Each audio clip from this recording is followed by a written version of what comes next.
Alright guys, so this is a supply and demand quick review here, everything that you're going to need to know about supply and demand. So let's get started. Okay, so how do you draw a supply and demand curve immediately off the bat? So draw the first quadrant of a regular Cartesian graph, which is just, the graph that you guys do math on. Draw the first quadrant and label the horizontal axis as quantity and the vertical axis as price. You can just put Q and P for simplicity, but I just put quantity because, be more detailed. And supply and demand, very easy. Draw an X on the graph or, two things like this that are slightly curved. You can make it straight lines, but in real life, it's not actually straight, so I just prefer to have it a little bit curved, non-linear. And the demand curve is going to slope downward, and supply curve is going to slope upward, as you see in this first picture. Now,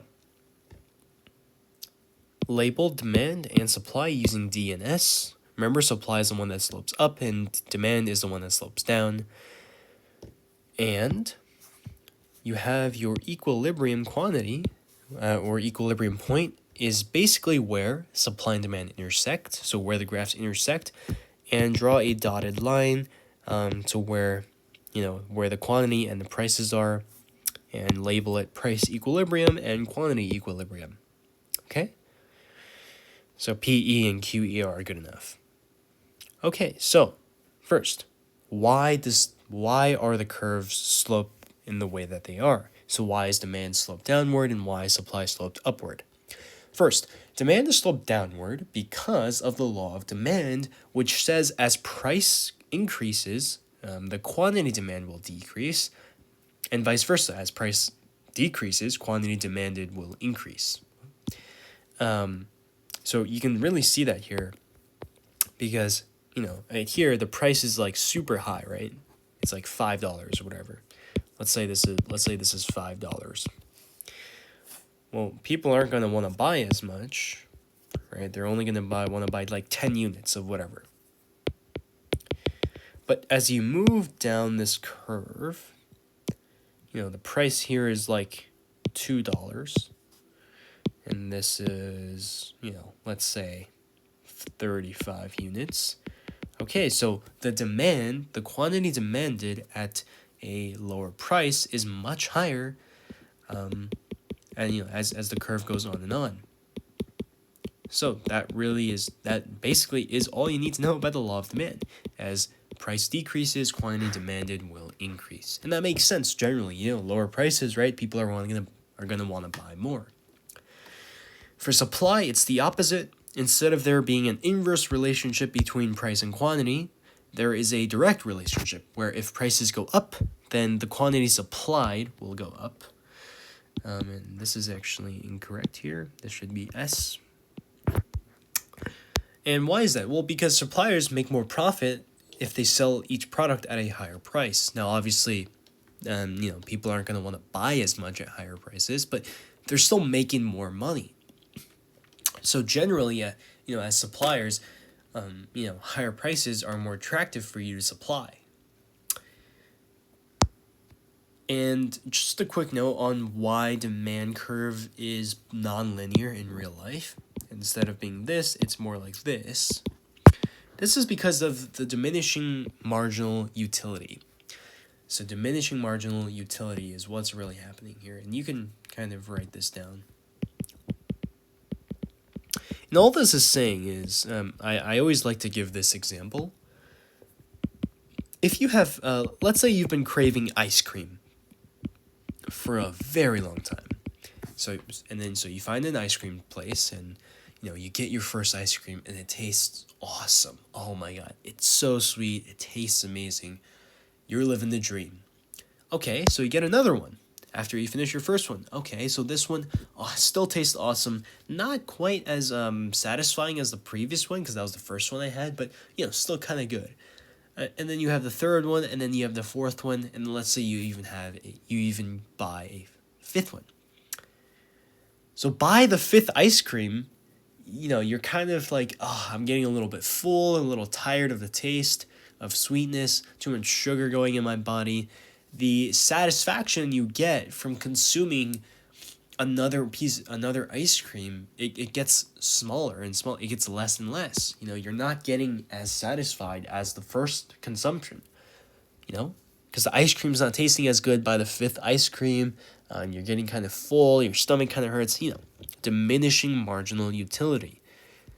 And remember, utility in economics is like happiness or satisfaction, and marginal, it just means an addition of. So, for every additional unit of ice cream that you consume, the utility that you get will go down and down. Okay, so let's talk about determinants of demand. And if you see right here, we have, two different types of shifts for demand, which one is shifting to the right and one is shifting to the left. Now, demand curves and supply curves, they will shift left or right, not up or down. This shifting like this, that doesn't mean demand is increasing. That just means the price at every single quantity demanded is just higher.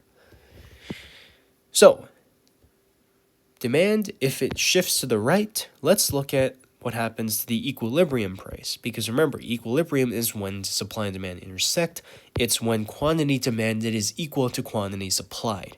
It's also where I think profit is maximized, but more on that in a different video. It turns out, if you shift demand to the right, the quantity that is supplied and demanded will, the quantity of that will increase, and the price of that will also increase. So more demand, higher prices. And then if you shift it to the left, less demand, lower prices, lower quantity. Very easy to see. You can just see that graphically. In this case, for supply, if you increase supply to the right, so if you shift it to the right, you will see that quantity will increase, but prices will decrease, unlike for demand. So prices go down, and then obviously the other way, prices go up as you supply less, and quantity also decreases. So what actually causes these shifts in the supply and demand curves? And I want to make a distinction here on the difference between quantity demanded and demand, this applies for supply as well. If I have a point here, and then I move to a point here on the demand curve, this is a change, which is represented by delta, change in quantity demanded. Now, if I shift the curve like this is a change in demand. That's what it means.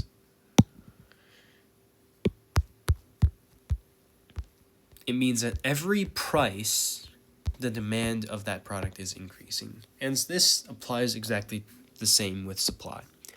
So, rotten insect is the best way that I have memorized, this kind of determinants. So let's go through it one by one. First, change. We're going to go. So rotten is the kind of acronyms, I guess, for supply, and insect is for demand. We're just going to start with demand because that's how it's labeled. And so we have insect, as you see right here. Okay. So I represents a change in income. There are 6 determinants, by the way, of demand. So the first one is change in income. Second one is change in number of buyers. Third is change in number of substitute goods. And fourth one's change in expectations. Fifth one's change in complement goods. And 6 is change in taste. And for these two, obviously, there are changes in the price of substitute and complement goods. So how do these actually shift the demand curve? Well, first, if you change a buyer's income, if buyers' incomes go up, you have more money to spend, so generally demand for things will increase. So demand will shift to the right, and if income goes down, then it goes to the left. Changes in the number of buyers. If there are more buyers, then there's just going to be more demand, right? If you have a city of 10 people versus a city of 1 billion people, well, if you sold the same product, it is more likely, you're going to have so much more demand in the city where you have 1 billion people. Changes in expectations. We're going to go back to these changes in price of substitute and complements in a second. So changes in expectations, all you have to know about these is that if you expect the price of a good to go up, then you're going to buy more of that good right now because you're going to, you don't want to buy it later when you think it's going to be more expensive. So demand for that product will go up in the short run. And the other way around is true. If you think prices are going to fall, you might not buy, that thing right now. Demand for whatever that thing is going to go down until the prices drop. And then lastly is in change in taste. So if you just, let's say there's like a news article that said like, oh, apples are suddenly like an amazing fruit they're going to decrease aging and all this stuff. Well, then, just by that, you're going to prefer apples over like whatever normal fruit that you usually buy that's not an apple. So just changes in tastes, what you prefer, tastes and preferences. And then and then these are the two kind of, I think it's the most important determinants, are the changes in prices of substitute and complement goods. So if you have substitute goods, think of rice and potatoes. That's the best example I would give you. So if you go to a market, right, you're either going to buy rices or potatoes. People generally don't buy both. They're exchangeable. They're substitutes for each other. Now, if the price of rice went up, or the price of potatoes went up, let's say, so it went from $10 to, or $5 to $10, and rice remained at $5, well, which one are you going to buy? You're going to buy rice because it's the cheaper substitute. So if one of the two substitute goods, the price of one goes up, then the demand for the other will also go up. If the price of one goes down, then the demand for the other will also go down, right? If prices of potatoes are higher, well, you're going to want to buy more rice. Complement goods, changes in price. So PB&J is a good example. People often buy peanut butter and jelly together, right? PB&J sandwiches. If the price of peanut butter goes down, demand for jelly will go up because they're bought in sets, and the overall price of combining both is now cheaper. So if both were $10 and then and then peanut butter goes to $5, well, they're $15 to buy now instead of $20. And so demand for, peanut butter's price went down, demand for jelly went up. Okay, so that's cool, right? And those are complement goods that you buy together. They complement each other. So, in the case that peanut butter's price went up, well, then the demand for jelly will go down because they're generally complement goods. Okay, so let's go to the determinants of supply now, which is just we just did demand, insect, so run. So first one, changes in resources prices. Second one is change in prices of other goods, change in technology, change in prices of taxes, change in expectations, change in number of suppliers. Okay, so let's start with the first one. Changes in resource prices. So if things cost more to produce, like your business costs are higher, wages are maybe higher, well, you're not going to supply as much because they're more expensive to produce. So supply will go down. And if resource prices get cheaper, then supply will go up. Changes in prices of other goods. So let's say you're a volleyball producer. So this is the volleyball basketball scenario. And basketballs suddenly get more expensive because of the NBA. It's like NBA season or March Madness or whatever. Right? You're in LA and the Lakers are about to win the championships. So basketballs are more expensive, and therefore they're more profitable right now. So suppliers who supply volleyball, and when it's not volleyball season, they might switch to producing basketballs. So the supply of volleyball goes down while the supply of basketballs go up, because suppliers want to make profits, and they see that there's a better chance of making profit in the more popular industry. So other goods. Changes in technology.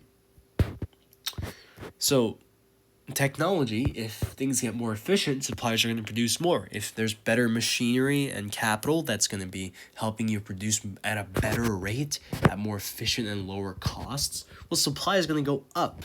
Very simple. If taxes are higher, supply will go down. More expensive, they have to pay more, so they can't pay as much for resources. You get it. Common sense, intuitive. Changes in expectations. Okay. So if suppliers think that the price of something is going to go up in the future, of let's say you're making basketballs and prices of leather suddenly go up, or rubber, or whatever is used to make basketballs. Well, if you think in the future they're going to go higher, well, you're not going to supply as much right now, but you're going to supply much later because you're going to supply much more now because the prices are going to get higher. If you think prices are going to get lower, you're going to supply much more. If you think resource prices are going to get lower, well, you're not going to supply as much because you want to, supply more when the resources are cheaper.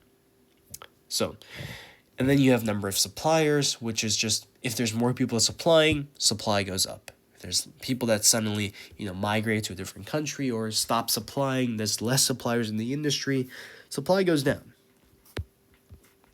Okay, and let's talk about shifts in the supply and demand curves. So, we saw how if you shift demand to the right or the left, or supply to the right or to the left, we can see what happens. They're easy to graph and find the new equilibrium points of. But what if you shift both supply and demand? So in this first example here, we shifted demand to the right, and we shifted supply to the left. And what do we notice? Well, first things first, price went up, right? The new equilibrium point is up here. But the quantity stayed the same. That's weird. Because if I go over here to the second example, we see that we shifted demand to the right, but we shifted supply to the left, just a little bit, not as much as this. And now look what happens. The prices are higher still, but the quantity is also higher. But wait, we shifted the same way, the same direction, but we're getting different results because the degree of shifting is different. Okay, so here's the general rule. If supply and demand shift opposite directions, then price will always go up, right? And just to make sure here, if you had this, and then you had demand, and then supply increase, prices will always increase. I don't believe that, I think maybe prices can decrease. I don't really know. If demand shifts to the left and if demand shifts to the left and supply shifts to the right, well, then price can decrease. But price will change,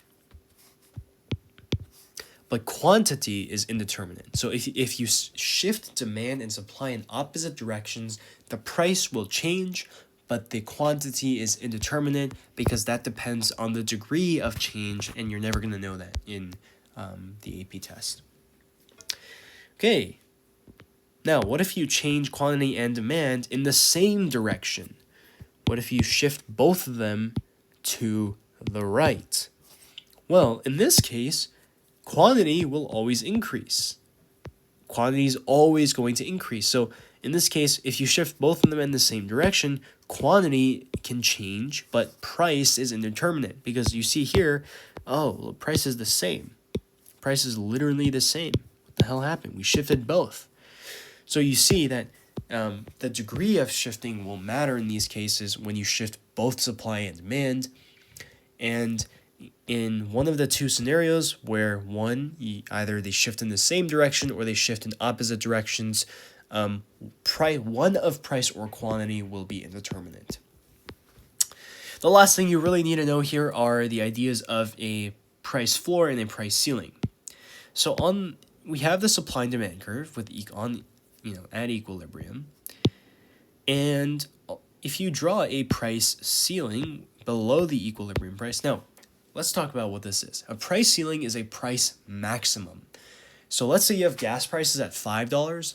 If the government decides to set a price ceiling at $4, well, now there's a maximum of 4, but there's a shortage. Let's see what happens right here, right? So let's say this is $5 here, and this new price ceiling is at $3, and this is for gas. Well, we see that in the price ceiling, quantity demanded is bigger than quantity supplied. So there's more demand than the amount supplied. So there's a shortage. There's less of the good than the amount demanded. So there's a shortage. Now, if we raise the price to $8, let's say, and created a price floor, a price minimum, let's say the government made gas prices a minimum of $8, well, now you're creating a surplus because the quantity supplied now is bigger than the quantity demanded. Hopefully you guys can see that. Compared to these two, this is QD, QS. Now this is QS and this is QD. So quantity supplied is bigger than quantity demanded. There's more of the good or service than the amount demanded. So there's a surplus. There's an excess. Now, it's almost when people start, you might get confused. A price ceiling, you feel like would be above, would be up here.